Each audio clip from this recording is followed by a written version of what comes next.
WagerTalk and Sports Memo customers love $9 Mondays, where each package is just $9. For a limited time from June 1st until June 7th, we're offering a 30-day all-access pass from your favorite handicapper for $210. That's only $7 per day. This special includes all daily plays from your favorite handicapper every day for 30 days, including 5% plays normally priced at $39 alone. Use coupon code June30, good for multiple uses at WagerTalk and Sports Memo. Once you sign up, you'll get every play sent to you as soon as they post it.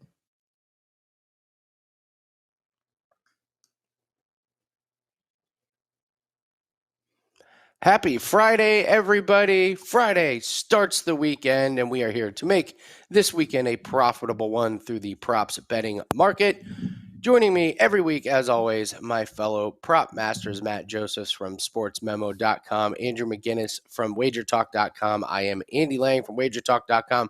We're going to go over NBA, NHL, MLB, and get you guys the best information possible to cash some tickets with these props. Gentlemen, thank you so much for joining us. We are getting ready to crown champions in NHL and NBA and MLB. It just feels like we're on a treadmill. It's just such a long season. It's incredible. So, Andrew, how has everything been for you over the last week since we last talked, and what do you got going on for us this weekend?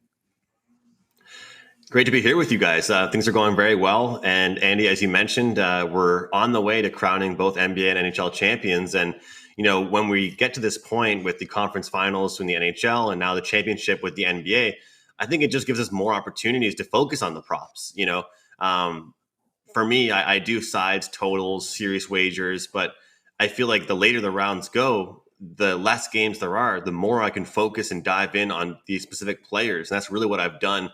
In these rounds so far in the conference finals, and I'll continue to do that. And I was making a joke on Puck Time the other day, Andy, that if you had a prop bet anything in game one of Colorado and Edmonton, I sure hope you cashed it, because an 8-6 final, I mean, then you see yesterday kind of a lower scoring game, but really excited for these conference finals and Stanley Cup. It should be a great opportunity to cash in on some prop bets. So today on the show on Prop It Up, I'm going to break down different props I'll be looking at for each team. And I look forward to hearing your thoughts as well, as I know you continue to roll with the props. And I might even dive in a little bit with some NBA stuff with you guys, pick your brains and stuff like that. For me, this weekend, Andy, I have a 5% UFC play going on Saturday night. I have a free article you can find on the WagerTalk news page, which is actually on the main event, that free article. So you can check that out. And promo code UFC20 gets my 5% play for just $20. There you go. Andrew's been great on these 5% UFC plays. I can vouch for him on that one. Matt, coming to you. How's the last week been? What do you got looking forward to us for this weekend? Baseball is a treadmill, Andy. You put that nicely. And I think the key is to take days off from time to time. You know, Thursday was a lighter card. There wasn't a ton of opportunities and things. And so I feel like to kind of keep your sanity almost, you need to take a day or two off from this sport, because you know, it's the blessing and the curse of being able to bet so many things, whether it's strikeouts, outs, walks, everything, earn runs allowed. There's just so many avenues you can go, and it's almost like burnout if you do that every single day. But we'll have some plays up for tonight. I have the play of the day on the show today, so we'll give that out a little bit later on. But, we're kind of looking at that and kind of tinkering a little bit with the NBA props as well. Had a couple last night, and we'll see how we can kind of continue on with this series as the Celtics took a 1-0 lead last night. Well, Matt, let's stay with you and let's talk a little MLB. I have a 4% play tonight. I got two teams going in opposite directions. I think we're getting a really good price on the play. Might shock a little bit people, but from props, one team that's kind of been striking my eye is, this team has scored 2 runs, 4 runs, 3 runs, 5 runs, 3 and 3. That's a lot of team total unders to the Dodgers, who have been a massive disappointment. If you're an overbetter, if you're an underbetter, you're cashing tickets left and right. Any teams or players that you've been focusing on over the last week that you see kind of streaking a little bit? Well, I mean, it's continuing to be the Braves. The Braves are on this pretty epic stretch of like 22 of 24, 23 of 25, 5 strikeout or more games, depending upon, righties and lefties. They're just striking out a ton. And so occasionally you're going to get good numbers and you just kind of fire away at it. It's been one of the more reliable props. Now, The problem is that you have the books know this as well, and so you're getting higher numbers, 5.5, 6.5, and so you kind of have to weigh, well, the Braves are striking out a lot, but this number is getting kind of high. My personal thing is I don't like playing the high end of the market. We saw yesterday with Shohei Ohtani. The number as usual, 6.5, 7.5, and he went under that. And so to me, it's one of those things where you're paying the premium for the name, and for people who don't look at this stuff as much as we do, they're basically saying, oh, it's Shohei Ohtani. He strikes out 10 batters every time. Well, he doesn't, and he's one of those guys that goes really over the number or really under the number. And the last thing to kind of look at is, the Orioles are starting to show a lot of spunk as a team. I mean, they're playing well. Rutschman's getting called up, and he's their big prospect at catcher.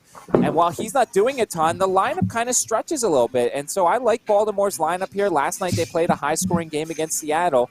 I think the Orioles you might find some value on, especially at home and especially against some bad pitchers. Yeah, I'm looking right now. The Atlanta Braves team total 6.5. It's such a high number to ask. They're playing a Colorado Rockies team that can't stop anybody. I don't know, Matt. 6.5. I mean, it's only minus 105. Is this getting there where it's just too high to bet, or do you ride the hot team? I know you have ridden the Red Sox, or you did during their stretch, and that works. 6.5 is just so high, but they're having a little bit of a Colorado stretch here. By the way, last year one of our most profitable wagers was the K-prop under in Colorado. Not this year. 13 of the 24 lined home games in Colorado have gone over the K-prop. We just saw Ian Anderson, whose number was 3.5 yesterday. He had 9 yesterday in Coors Field. Edwin Cabrera had 9 earlier this week. So it's a number that unfortunately is not working out. The Rockies are striking out a little bit more. Although against left-handers this year, they've certainly gone under that number. So I'll be digging a little bit more into Max Fried. His is 4.5. They're averaging 3.75 strikeouts against lefties so far this season. So that'll be something to potentially look at, maybe a K-prop under for Max Fried, as the Rockies have been slamming lefties so far this season. I'm curious, Matt. Go ahead, Andrew. If in a game like that, I mean, yesterday I had the Braves on the run line. I was debating either the over or the Braves there. Is that a game where you would look towards some players on their total bases? I mean, we're laughing, and Andy mentioned 6.5 for a team total.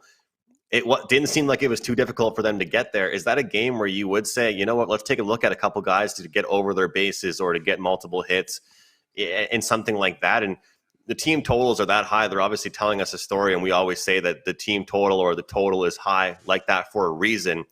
What about total bases? Something to look for in those kind of games? Yeah, probably. The problem is you're not going to get as much value because the books know that there's going to be a lot of hits and total bases. And I, for the most part, and I know Andy does a lot with this, so he can certainly chime in on this, I don't like taking total bases or hits unless it's a plus. Because I just think it's such an arbitrary thing. Jonathan Scope has great numbers against Chris Archer. Well, he gets a single against him, and you lose if you go over the total props. Total bases. I don't know if he had a hit later against the reliever. So to me, if I'm going to play a total bases, it's got to be a plus wager there because it's such an arbitrary number. Somebody has really good numbers, they don't do as well that day, and then you lose the bet. So I'm a little more cautious when it comes to that stuff. How about you, Andy? You're the total bases guy here. Yeah, I'm looking right here. I mean, just look at this. Austin Riley, his over 1.5 is minus 150 today. I mean, the books are just saying like this guy's going to get 2 hits or he's going to get. But Andy, look at the scores we're seeing. It's hard not to. That's the thing. It's hard not to see that. I would look if you're going to do this. I look at Ronald Acuna, Matt. They got him up to over 2.5. So now you need 3 singles or 3 bases. I mean, at that point, you might as well look at the under in that one, even though it's a bad match. I mean, that's just tough. What about players to score a run, Andy? That has to be a one, isn't there? A player to score a run? You can do runs. You can do RBIs.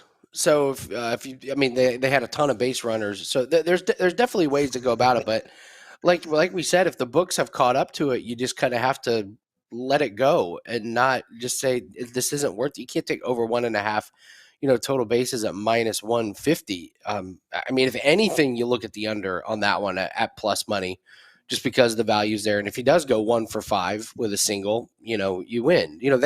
They had a bunch of hits yesterday, but 1, 2, 3, 4, 4 guys did not have multiple, base hits. So, and listen, getting 18 hits in a game is pretty incredible. I don't think we're going to see that a ton. Maybe it's a few more games with the Braves, but we all know regression comes at some point. They do come crashing back to earth. So if you can, and on the flip side, if you can find when they start to come back to earth, now you're going to get premium value on unders. The Red Sox just did that, Matt. You mentioned them.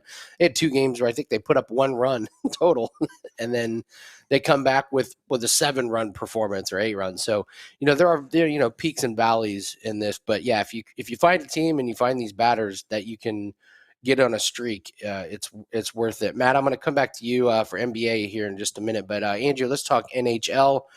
We had a team miraculously get shut out. I didn't know that was allowed in the postseason, especially with these 2 teams. But it was bound to happen. So, talk to us about the NHL over the last week, and then what you're looking forward to, and what some things we can expect and look forward to. Well, like you said, last night with the shutout, it's a tough night for prop bettors. You go from an 8-6 game to that. It's tough, and I was right there on some props. Look, I wanted to mention the fact that, number one, we always use the word juice tolerance, and I love when that expression gets brought up on this show, because I think that what's great about that expression is that it could be used for we could, all 3 of us, have different opinions on a guy to score a touchdown, someone over their bases, someone to get a double-double, someone to get a point in hockey. It's all preference-based. But especially right now in the NHL, there's certain teams you want to bet on just the top-tier players. Keep it simple, stupid. Like Teddy was talking about yesterday on his show. Sometimes you have to keep it simple, stupid. Sometimes, though, with a team like Colorado, you want to find those guys that are going to give you a minus 120, minus 130 to get a point. Not the minus 180s, not the Nathan McKinnon plus 110 to score a goal, Andy. That's what I found with a couple of guys, and I'm going to, list off a few that I'm looking at. The first one is a former Montreal Canadian, Arturi Lehkonen. Now has a point in both games so far, a goal and 2 assists. Someone that did very well in the previous round, and he's around minus 120, 125. The way I look at it is that a lot of people, they bet on these to score a point props, thinking that it's going to be, I think they're going to score a goal. And if they don't, maybe I'll get lucky with a point or an assist. Some of these guys are strictly out there to create offense, but maybe they're not always the finishing guys. So to what you talked about with me prior to the show, and we've been talking about as well, you can specify and look towards the assist in particular if you want to get even better odds sometimes. But this guy's on the second line, playing with guys like Landeskog and Nazem Kadri. And for some reason, I got him at minus 105 to get a point. It blows my mind. It doesn't make any sense, but it's because people aren't recognizing what he's capable of, who he is. He's surrounded by players like Rantanen, McKinnon, Makar, Kadri, all these talented players. So why would someone want to put a prop in on a guy like that? And that guy is me. I'm interested in betting on someone like him because he's interested in getting involved in the play, creating plays. And what people have to realize, when you get a point in the NHL, it could be a goal, a primary assist, or a secondary assist. The second thing I wanted to talk about with the Colorado Avalanche are their defensemen, Andy. Before I jump into any other team, I just want to talk about the defensemen. I mean, Eric Johnson gets a goal last night for Colorado, a really nice slap shot, low blocker goal. Mikhail Makar is just a machine. He's better than most forwards right now in the NHL. His over 1.5 points is a great play as well. Devon Tays, he's a player that I don't understand how we're still getting minus 125, 130 for this guy to get a point when he's the defensive pairing with Cale Makar. Those are the ways I'm looking at. Look, I could come on here, Andy, and say, well, I think you guys should all take McKinnon to score a goal, and I think you should take this guy to score a goal. I mean, we wouldn't really be here giving anybody any groundbreaking information, but those are some hidden players I think people should be looking at, some different opportunities as far as the Colorado Avalanche. And Edmonton, it's almost the same thing. I say focus on that second line. Zach Hyman, Ryan Nugent-Hopkins, those are the guys you really want to be looking at. I mean, Evander Kane, 13 goals for him in 14 games? It's hard to argue with something like that, but this is the one time where I'll tell people, maybe don't just load up on Connor McDavid props. Maybe don't just load up on Leon Draisaitl props, because there's going to be opportunities and money to be made on the other guys. And talk about juice tolerance. if you do lose, you won't be losing that juice. So as far as that series goes, those are some props I'm looking at. Yeah, I'm also looking at some of these shots. You don't want to take away too much from game one, but my gosh, I mean, Kucherov had 7 shots and he had 4 other missed shots. It's 11 times he's firing the puck at the net. It's insane. Stamkos did the same thing. He's 6 shots on goal and he had 2 of them missed. That's 11 that he's firing at the net. So I like Stamkos and Kucherov. Kucherov, they got here you go, juice tolerance. It's minus 175, but Kucherov, they only have it 2.5 shots on goal. I'm wondering why they wouldn't bump that up to 3.5 at even money. It's silly. So, but it's weird. Hey, maybe it's a parlay piece. We got UFC coming up tomorrow, so you got some juicy fight. Seriously, you got some juicy fights. Yeah. It's like, I don't want to lay minus 450 on Aaron Blanchfield, but I'll take her and Kucherov over shots, and then bam, there you go. Now you got a minus 125. Diversification, right there, Andy. That's what that's called. Absolutely. Diversification. What else? What about the goal save props?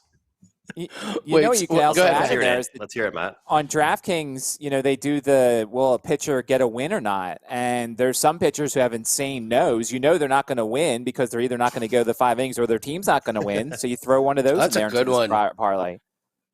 Wow, that's a good one. Yeah, cross-sport parlays, man. Sometimes you really can find some great values. I did it a lot with racing. And it's a great time of year for it. Mm-hmm. Absolutely. So anything else in the NHL we need to look out for, Andrew? Well, I wanted to ask you, are you diving at all into these goalie save props, Andy? Because that is, as far as the New York Rangers and Tampa Bay Lightning series, that's one I have to let people know about that. Game 1, I expected an over. I think that was kind of an underrated contrarian opinion. It's 2 of the best goaltenders in the league right now, 2 teams with a great defensive core, awesome blue liners, forwards that back check. But these guys literally, had one team had 1 day off and one team had 8 days off, which is why I expected some sloppiness in the over. But you know what's crazy, guys? That game went over the posted total, and both goalies went over their save prop, which means they're just firing from all angles. It's clear the coach's message are just shoot, make the goalie freeze the puck. We're seeing 31, 32.5 for Igor Shesterkin. He's hitting that with ease. And the best part is you're getting like that plus money. It's shaded to the under most times. So that's mostly what I wanted to mention and bring to people's attention. I haven't talked about that on this show. The goaltender save prop. You can also, Andy, if your book doesn't offer that, usually it's one or the other, team shots or goalie saves. So I think the goalie saves is a really good one. And as far as the New York Rangers go, they would be the one team where I would tell people, look, if you like the Rangers and you want to bet on their players props, I would take a look at the top guys. Chris Kreider to score a goal. Mika Zibanejad over 1.5 points. Ryan Strome. Those are the guys that you have to count on. As far as Tampa Bay, same thing I said about Colorado. Look down the roster. I understand what you're saying, Andy, about the shot props with Kucherov and Stamkos. But even with a guy like Palat, even with a guy like Patrick Maroon, look at the plus price you're getting on him to get a point in this game. And I think that's what makes them so great is that they don't just have one line that plays. But I'm telling you, Andy, watch out for those goalie save props. It's a good one. Those are good, really good. You mentioned him. I may or may not be doing Zibanejad over 0.5 point today on WagerTalk today as one of my free plays. It's crazy that they have him at half. So, Matt, I want to come to you. We had the insane basketball game last night. Let's talk about a little bit from the props betting standpoint. I actually wanted to watch game 1 before I did any player props. Was able to cash the Celtics team total. I know you did some player props. What was your takeaway from game 1? So what I did trying to go into it, we heard so much about the size advantage for Boston, and I figured the value was not going to be on Looney's rebounds because it was going to be really high because he was the center. So I tried to find the guy who I think was going to have the second most rebounds. And so on BetMGM last night, I was able to get 7.5 over on Draymond at plus 110. And obviously he went over that number. Now you're right. He's going to struggle at times against some of the bigger guys, but I feel like, Klay Thompson's not going in and Wiggins is not going in and Steph's not going in. So I feel like there could be some value on Draymond's rebounds over. And then Look, I'm just going to play smart points, rebounds, and assists over the whole game, whole series probably. I mean, they're going to keep raising the but a guy who is the distributor, he is the guy who's getting some rebounds. He's also scoring some points because I don't think the Golden State has anybody who can cover him. So I think Smart and the Draymond rebounds are places I'm going to keep looking at after last night. Like there might be some value in Derek White, going forward, but we know that the role players, they'll raise the numbers and then they'll have a stinker game and then they'll come back down. So I probably missed the boat a little bit on the value in Derek White, but he's a guy I'll certainly be looking at in the future too. What do you think? Well, I thought the big glaring thing there was Jordan Poole is almost unplayable. He put up 9 points in 25 minutes, and he's minus 19 plus minus, which isn't a great stat, but he's such a liability on defense. I said on Twitter, that guy needs to score 20 points at minimum to justify being out there. He can't play 25 minutes of bad defense and then only go 2 of 7 from the field with 9 points. At that point, you're better off putting, Otto Porter in there or, I don't know if, Gary Payton is healthy enough to play. They said before the game he was, but I would rather have a Gary Payton or a Porter that's going to offer up defense and maybe some spot up shooting here or there as opposed to Poole. So I would look towards his unders. And then I'm not going to go completely crazy on Horford, scoring 26 points, but those shots he was getting, they were wide open. I don't know if that was a plan to just let him, shoot wide open. But my gosh, if he's going to get that many wide open looks, his point total is down around 9.5 or 10.5. So you let him get those shots that are just point blank with nobody in his face. Yeah, he's gonna crush him a lot. And then there's a really nice situation brewing here. Jason Tatum only had 12 points. He went 3 of 17 from the field. What a great bounce back spot in game 2 for him. I don't expect a game like that. He looked lost at times, but the team rallied around him. So I think it's a really good spot to come back with Tatum over his points. I mean, he had 5 rebounds and 13 assists. So his PRA should be around 40.5. That's what it's been there. But I would look for Tatum to have another big game. So I don't know. What's your line on Draymond? If they bump it up to 8.5, minus 115, you going to play him? The worry is, the worry is as it always is. I mean, he had foul trouble obviously yesterday. That was big. He fouled out. Now, granted, it was his 6th foul was late in the 4th quarter, but the other thing to worry about is, they're not playing well, and he starts getting frustrated. He gets ejected. You get 7 rebounds. I just, that always has to, I think, be a factor when you look at Draymond. Is just, can he get ejected? Will he get technicals? They let him yap a little bit yesterday, and so I don't know if that's going to continue to happen. But yeah, you're right. And the other thing is they can't play Iguodala as much as they did. I mean, Iguodala's a nice story. He's a decent defender, but I know he hit a 3, but you can't play Iguodala any big stretch of minutes. And look, next game isn't Sunday. I would have played the other guys a little bit more, and you get the extra day of rest. It goes Sunday, Wednesday, I believe, is the game 3. By the way, Al Horford never made a single shot for the Sixers. So last night was quite the weird experience. Of course you'd mention that, Matt. Of course he never did. He was like a 10% shooter, and last night he's draining threes and looking like a 25-year-old. He never did that in Philadelphia. Well, Andy, I'm curious, Matt, can you guys give me an under-over for bricked 3-point shots from Draymond Green? Because I would bet that if you could give me a line on that. But in all seriousness, I wanted to ask you guys about – He was 0 for 4 last night. I'll set it at 3.5. Just the second it comes off his hand, you just have no hope. But I wanted to ask you guys about overreactions from game 1 to 2. I mean, all I saw all over social media was everybody seemed to like the under in yesterday's opening game. And I got to put my hand up and say, hey, look, I didn't think that the Celtics could trade points, let alone, get involved in a quote for quote shootout like that with the Warriors, which it kind of turned into be one, compared to the games they were playing in previously. But you see some role players have some big games that were kind of surprising some people. I mean, even Matt taking a little shot at Horford there. Do you guys even think to maybe look towards some unders for game 2 for some of these guys? I mean, I was thinking the same thing as far as Tatum. And I'm not a huge NBA prop guy, but I saw those numbers too. I watched the games like you guys do. I thought it would be a good bounce back, but how about just the overreactions to some role players and depth guys having better games than expected? That can't do that again, right? Maybe go under with some of the guys with the lower numbers? I was stunned to see a lot of people on the under in that game. Both teams rested. This is the most rest Boston has had since probably the regular season with the playoff schedule. So I just thought, oh man, they're going to get such much needed rest. And the fact is, Golden State just is not the defensive team that they were. This isn't, back in the day when Clay was, under 3 reconstructive leg surgeries. He's not an elite defender anymore. Poole's a disaster. Steph is okay. Wiggins has his moments, but Draymond's not the same guy. Iguodala's not the same guy.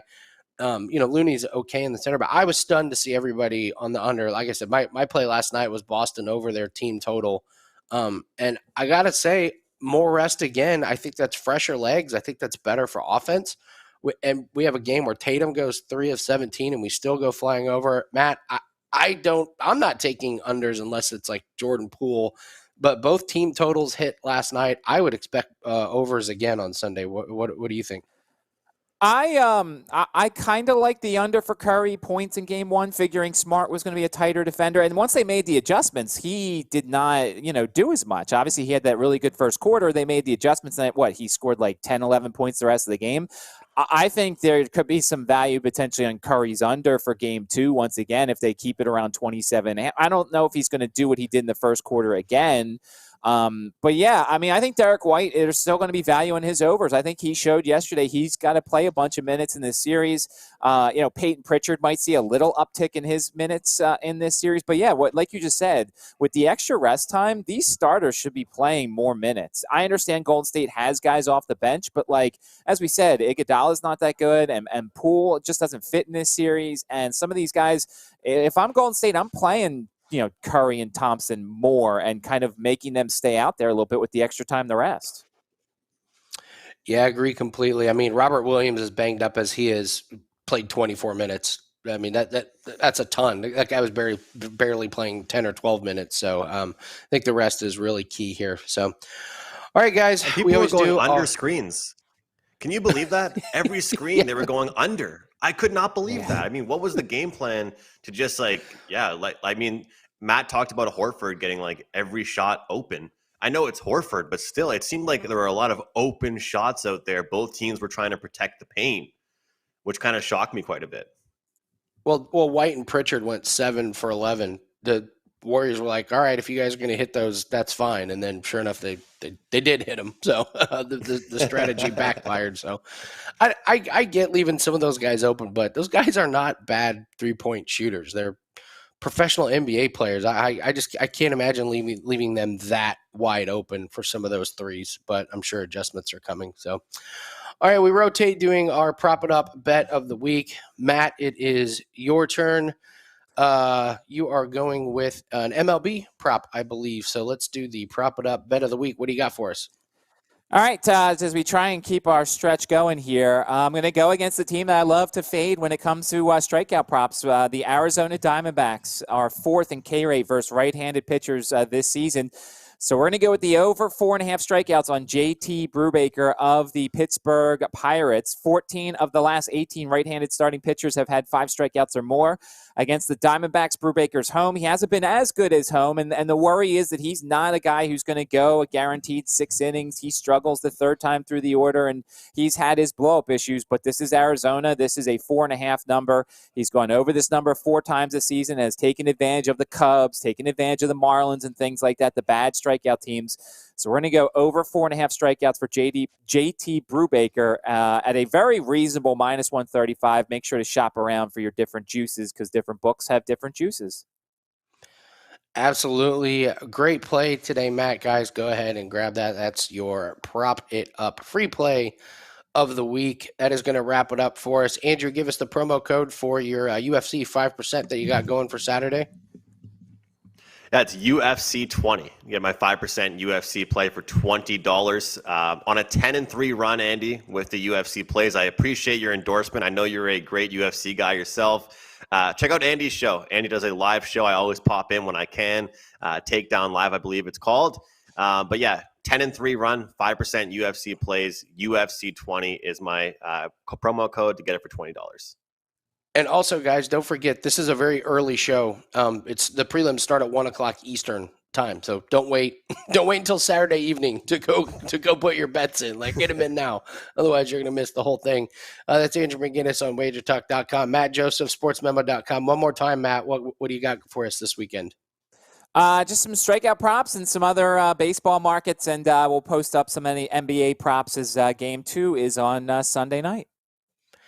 Yeah, I'm getting ready to put up a play for Boston and Golden State for Sunday. We've got MLB plays that are already up, and my auto racing has been on fire. 6-1 last weekend on the biggest sports race day of the year, so really happy about that. We got a solid NASCAR race coming this Sunday, so all that can be found on WagerTalk.com. Gentlemen, thank you so much, and thank you, everybody. Don't forget to subscribe.